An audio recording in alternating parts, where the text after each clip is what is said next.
Bismillahirrahmanirrahim. Assalamualaikum warahmatullahi wabarakatuh. Waalaikumsalam warahmatullahi wabarakatuh. Ya, sebelum kita memulai pembelajaran, marilah kita awali pembelajaran pada pagi hari ini dengan bacaan basmalah beserta doanya. Bismillahirrahmanirrahim. Raditu billahi rabba wa bil islami dina wa bi Muhammadin nabiyya wa rasulah. Rabbi zidni ilma warzuqni fahma. Amin. Ya. Untuk hari ini apa kabar semuanya? Baik? Alhamdulillah ya, baik. Sebelum memasuki pembelajaran, Bu Guru mau mengabsen terlebih dahulu ya. Nanti siapa yang izin, siapa yang sakit, tolong bilang. Yang pertama, Alia Nur Rahmah. Hadiroh. Terus Kevin. Izin sakit. Terus Irsyad. Hadir. Ya. Oke. Untuk hari ini kita mau belajar mengenai pendidikan agama Islam yang lebih ke pelajaran akidah akhlak. Temanya yaitu rukun iman. Ya, sekarang coba buka LKS-nya halaman 9. Udah dibuka? Udah ya. Sebelum kita memasuki ke subpokok 6 rukun iman, kita akan membahas dulu pengertian iman. Sebelumnya di sini tadi malam ada yang udah belajar? Saya sudah, Bu. Udah. Coba, iman itu artinya apa? Katanya udah belajar. Kepercayaan. Iya benar. Iman itu dalam bahasa Arab mempunyai arti percaya. Terus kemudian menurut Ajurjani dalam Al-Suwari, dalam kitab At-Takrifat, iman itu artinya percaya dalam hati dan mengikrarkan dengan lisan. Coba diulangi aja. Apa menurut Ajurjani iman itu? Percaya dalam hati dan diikrarkan dengan lisan. Coba ulangi. Percaya dengan hati, diikrarkan dengan lisan. Iya, itu ya. Kemudian berdasarkan dalil, itu artinya keimanan harus dibangun oleh dalil-dalil, bukti dan argumen yang kuat. Nah, rukun iman ini termasuk fondasi agama Islam. Jadi, kita sebagai umat Islam wajib meyakini rukun iman tersebut. Ya kan? Kita umat Islam. Jadi wajib yakin kepada rukun iman. Nah, rukun iman itu ada 6. Yang pertama apa? Iman kepada Allah.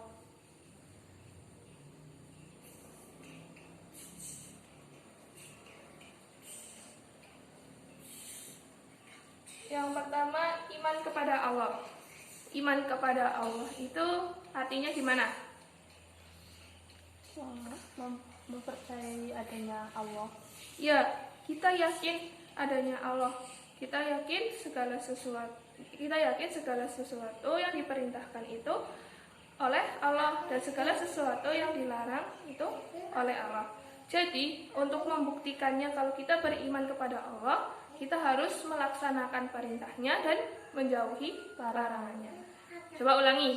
Kalau kita beriman kepada Allah, kita harus apa? Mengikuti semua perintahnya dan menjauhi larangan-larangannya. Iya. Salah satu contoh perintah Allah Subhanahu wa taala itu apa? Salat 5 waktu. Salat 5 waktu. Terus Puasa Ramadan. Terus Zakat. Terus haji. Haji bagi yang mampu. Iya, jadi perintah Allah yang termasuk perintah Allah itu tertera dalam rukun Islam yang pernah kita pelajari pada pertemuan sebelumnya ya. Kemudian salah satu contoh larangan Allah itu apa? Larangan Allah. Berbuat dosa, mencuri, terus makan dengan berdiri, ya, itu nggak boleh. Terus menggunakan tangan kiri. Makan dengan tangan kiri, ya, itu hal yang harus kita jauhi. Jadi kalau kita meyakini kalau adanya Allah, kita perlu membuktikan harus melaksanakan perintah-perintahnya dengan melaksanakan sholat 5 waktu tepat waktu, kemudian melaksanakan puasa wajib seperti puasa Ramadan. Terus kemudian zakat. Zakat itu ada berapa? 2. Zakat mal dan zakat fitri ya. Kalau zakat fitri itu pada bulan Ramadan ya. Nah, untuk selanjutnya yaitu iman kepada, untuk yang kedua iman kepada siapa? Malaikat. Iman kepada malaikat. Kedua.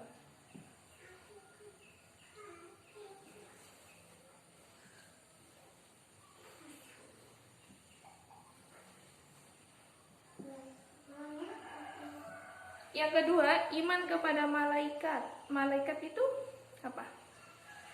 Kita pernah mempelajari pada pertemuan sebelumnya tentang malaikat. Malaikat itu mempunyai ciri-ciri apa saja yang pernah dibahas kemarin. Malaikat itu beda dengan manusia yang mempunyai sifat kemanusiaan. Malaikat itu nggak punya nafsu. Terus dalam surat disebutkan kalau malaikat itu mempunyai sayap. Terus malaikat itu terbuat dari cahaya. Terus malaikat itu nggak pernah tidur gitu. Itu malaikat, dan malaikat itu merupakan utusan Allah. Nah, pada pertemuan sebelumnya kita juga belajar mengenai malaikat yang wajib kita ketahui. Itu ada berapa? 10. Iya, ada 10 malaikat yang wajib kita ketahui. Coba siapa yang berani menyebutkan 10 malaikat itu dan tugas-tugasnya? Saya. Ya, Safira. Coba ulangi. Malaikat Jibril. Jibril tugasnya menyampaikan wahyu. menyampaikan wahyu. Kedua, Mikail memberi rezeki. ya. Ketiga, Malik ya boleh. Penjaga neraka. Ya, terus Ridwan penjaga surga. ya. Rokib Atid mencatat amal baik dan buruk. Terus Mungkar Nakir ya. nanya di alam kubur. Ya, Mungkar Nakir ya, benar. Terus Israel apa? Israel pencabut nyawa. terus Israfil peniup sangkakala. ya. Itu 10 malaikat yang wajib kita ketahui ya, dan beserta tugasnya. Karena malaikat itu utusan Allah, kita wajib meyakininya. Kemudian yang ketiga yaitu iman kepada siapa?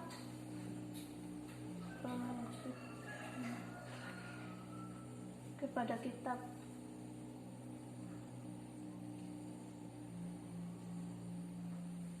Iman kepada kitab. Nah, jadi Allah itu menyampaikan wahyu. Kemudian wahyu itu disampaikan lewat perantara malaikat. Malaikat siapa yang menyampaikan wahyu? Jibril. Malaikat Jibril kemudian menyampaikan kepada nabi dan rasul, dan rasul itu bertugas untuk menyampaikan kepada umatnya agar nantinya umatnya melaksanakan ajaran-ajarannya sampai hari kiamat kelak ya. Nah, ada nabi, ada rasul. Pernah kita bahas, ada nabi, ada rasul. Nabi dan rasul itu mempunyai perbedaan. Nabi itu sama rasul bedanya apa?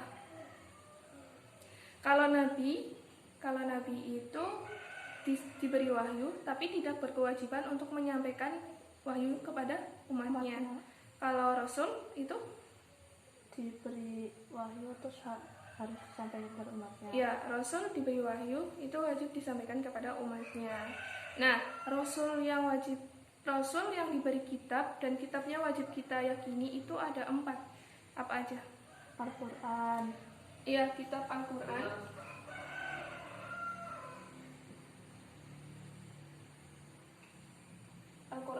Terus Injil, terus Taurat. ya, Taurat, terus Zabur. iya. Al-Quran ini diwahyukan kepada siapa? Nabi Muhammad. Al-Quran ini diwahyukan kepada Nabi Muhammad SAW. Kemudian untuk Taurat diwahyukan kepada siapa?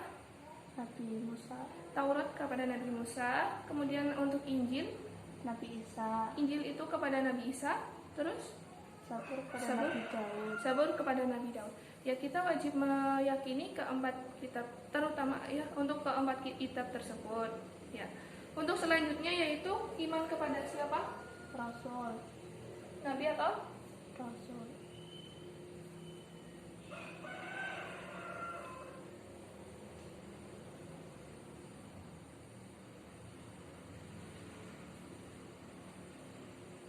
Nah, iman kepada Nabi dan Rasul. Ya, kita wajib meyakini Nabi dan Rasul Allah. Nabi yang wajib kita ketahui itu ada berapa kemarin yang kita pelajari? 25. 25. Masih ingat namanya? 25 nama Nabi? Ya, Masih ingat? Ingat ya? Ingat? masih. Coba sebutkan atau enggak dengan nyanyian. Coba pakai lagu yang balonku boleh, atau sebutkan Adam, Idris, Nuh, Hud. Coba sebutkan. Ayo siapa? Pakai lagu Ya, silahkan. Adam, Idris, Nuh, dan Hud, Saleh, Ibrahim, dan Lut, Ismail, Ishak, Yakub, Yusuf, Ayub, dan Suwaib, Musa, Harun, Zulkifli, Daud, Sulaiman, Ilyas, Ilyasa, Yunus, Zakaria, Yahya, Isa, akhirnya Muhammad.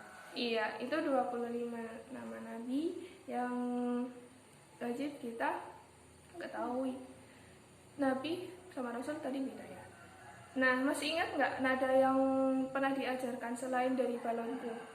Yang nada itu Adam, Idris, Nuh, Hud, Saleh, Ibrahim, Lut, Ismail, Ishak, Yakub, Yusuf, Ayub, Su'aib, Musa, Harun, Zulkifli, Daud, Sulaiman, Ilyas, Ilyasa, Yunus, Zakaria, Yahya, Isa, wal akhirul khatimul amya, Muhammad al-Mustafa. Ya, kalau nggak dengan nada balonku juga bisa dengan nada yang tadi ya, untuk lebih mempermudah mengingat nama-nama Nabi kayak gitu.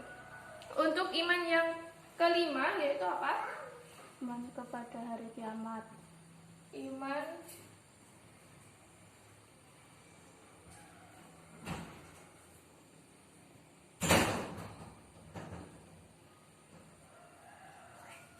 Iman kepada hari kiamat. Hari kiamat itu apa? Hari hancurnya alam semesta. Ya, hari kiamat itu hari hancurnya alam semesta. Jadi alam semesta ini, bumi ini, semuanya yang ada di bumi ini akan hancur, akan rusak. Jadi nggak ada yang kekal di dunia ini. Dunia ini fana. Nah, hancurnya dunia ini itu ditandai dengan apa? Ditiupkan sangkakala oleh malaikat Israfil. Tiupan pertama bumi hancur. Nah, tiupan kedua bangkit lagi ya. Manusia dibangkitkan lagi. Nah, apa hikmah yang kita peroleh ketika kita meyakini adanya hari kiamat? Agar apa? Agar umat manusia lebih giat dalam berlomba-lomba kebaikan, dalam mengumpulkan pahala untuk apa? Bekal nanti. Karena yakin tuh bahwa di dunia ini nggak akan kekal, di dunia ini nggak abadi, jadinya yang kekal itu akhirat. Nah, untuk ke akhirat, untuk hidup enak di akhirat perlu pahala. Jadi kita berlomba-lomba dalam kebaikan. Itu hikmah, salah satu hikmah ada mengimani hari kiamat.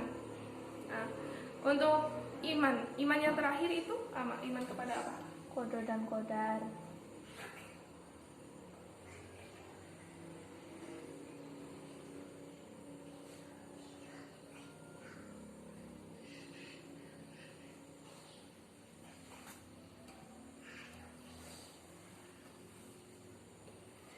Ya, iman kepada qada dan qadar. Qada dan qadar itu gimana? Maksudnya, qada itu ketetapan kehendak Allah.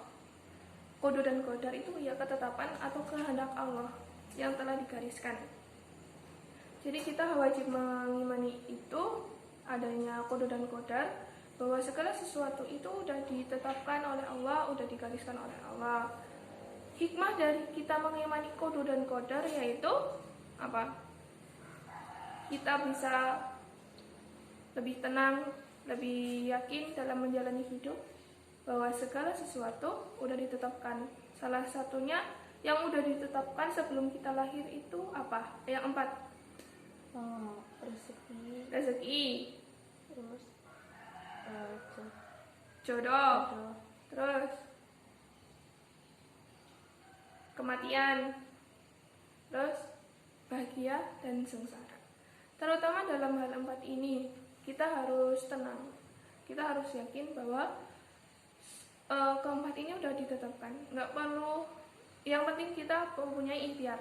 Misalnya mengenai rezeki, hari ini kita belum makan, tapi kita tetap berusaha untuk cari makan, tapi diiringi dengan rasa yakin bahwa kita itu udah disediain rezeki, udah mendapatkan bagian tersendiri. Jadi nggak usah khawatir kalau hari ini nggak dapatkan rezeki. Kalaupun hari ini nggak dapat rezeki makanan berupa nasi, mungkin kita mendapatkan rezeki berupa roti, kayak gitu ya. Nah, jadi ini keenam keimanan yang wajib kita ketahui dan kita yakini. Coba ulangi dari yang pertama, yaitu iman kepada apa?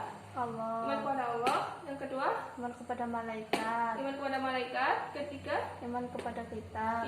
Keempat, iman kepada nabi dan rasul. Ya. Kelima, iman kepada hari kiamat. Ya.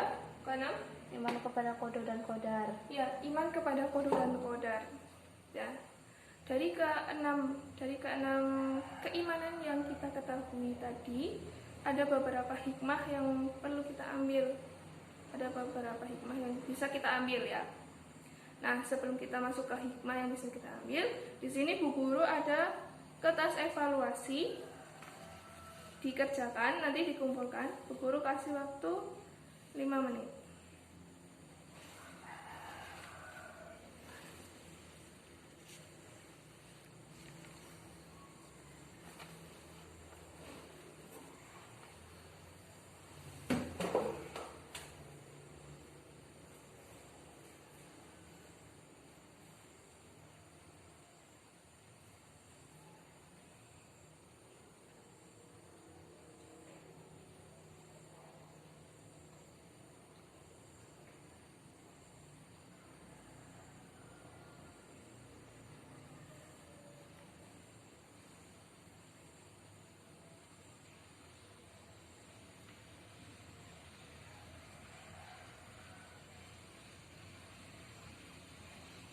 Nanti kalau yang sudah dikumpulkan ke depan.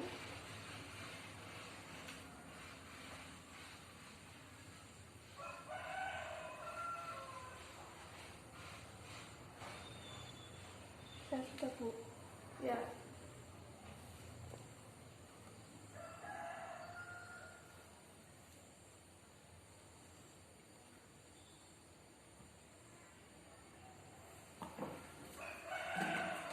Untuk nilainya besok Bu Guru bagikan ya. Ya, untuk yang lain kurang ya.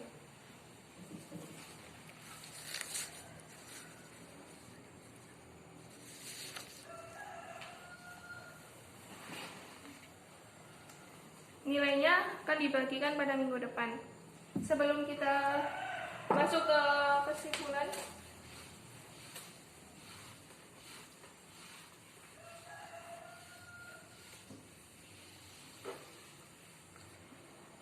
sebelum kita memasuki kesimpulan, memasuki penutup. Tadi kan udah evaluasi melalui tes, melalui tertulis. Sekarang Bu Guru mau evaluasi secara lisan. Coba siapa yang bisa tadi? Apa yang kita dapatkan hari ini? Coba Gimana? Apa saja yang kita dapatkan? Apa cuma 6 rukun iman? Apa arti iman? Atau hikmah dari kita mengimani? Apa gimana? Coba gimana? Arti iman. Itu gimana iman? Iman itu artinya percaya. Terus selain itu apa yang didapatkan lagi? Terus hikmah dari mengimani, Ya apa?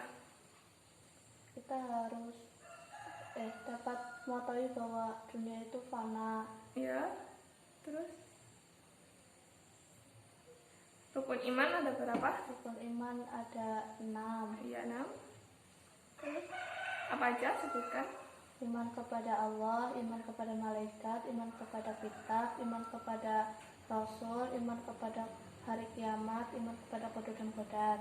Ya, itu salah satu kesimpulan yang disampaikan oleh teman kita ya. Mungkin kalau dari Bu Guru mau menyimpulkan bahwa iman itu adalah kepercayaan atau keyakinan yang wajib diyakini oleh umat Islam, terutama yaitu kepada 6. Yang pertama yaitu rukun iman kepada Allah, yang kedua iman kepada malaikat, ketiga iman kepada kitab yang wajib kita yakini ada 4, yaitu kitab Al-Quran, Zabur, Taurat, dan Injil. Kemudian yang keempat yaitu iman kepada Nabi atau Rasul. Nabi dan Rasul tadi sudah disampaikan berbeda. Jika Nabi itu diberikan wahyu tapi tidak berkewajiban menyampaikan kepada umatnya. Sedangkan Rasul itu diberikan wahyu tapi berkewajiban untuk menyampaikan kepada umatnya. Kemudian untuk iman yang kelima yaitu iman kepada hari kiamat. Nah, di sini kita mendapatkan pembelajaran bahwa dunia ini nggak ada yang kekal, nggak ada yang abadi. Jadi kita tidak pantas berfoya-foya atau membangga-banggakan apa yang ada di dunia ini karena bakalan akan hilang, bisa akan hilang. Nah, terus yang terakhir yaitu iman kepada qada dan qadar, yaitu kita meyakini akan ketetapan Allah, akan kehendak Allah. Apapun yang terjadi itu adalah kehendak Allah, udah digariskan. Terutama dalam 4 poin yang telah digariskan oleh Allah sebelum kita lahir, yaitu mengenai jodoh, kematian, terus rizki, bahagia atau sengsara. Ya, kayak gitu. Kemudian ada hikmah yang bisa kita ambil. Apa hikmahnya? Hikmahnya yaitu yang pertama, misal hikmah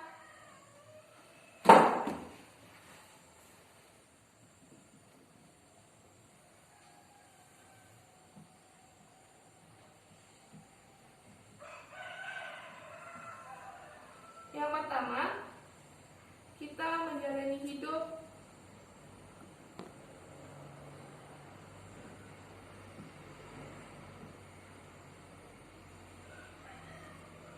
akan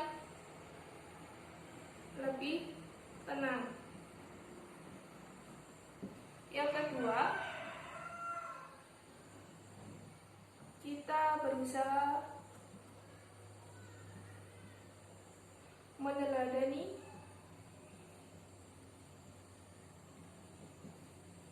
sifat Rasul. Yang ketiga, kita selalu memperbaiki diri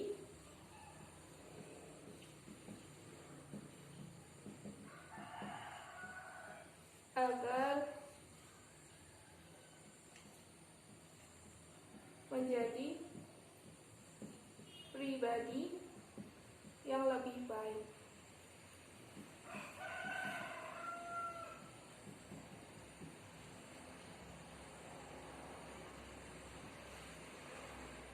Terus kita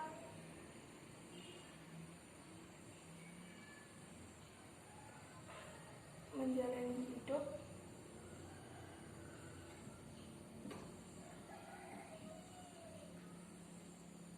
dengan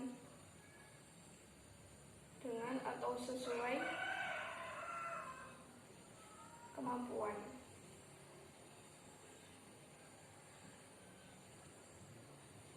karena kita yakin bahwa dunia ini adalah tempat yang fana, jadi nggak berlebih-lebihan dalam menjalani hidup. Mungkin ini ditulis terlebih dahulu, nanti besok untuk Bu Guru bisa menanyakan kembali mungkin. Ya, bagi yang mau menulis silahkan tulis.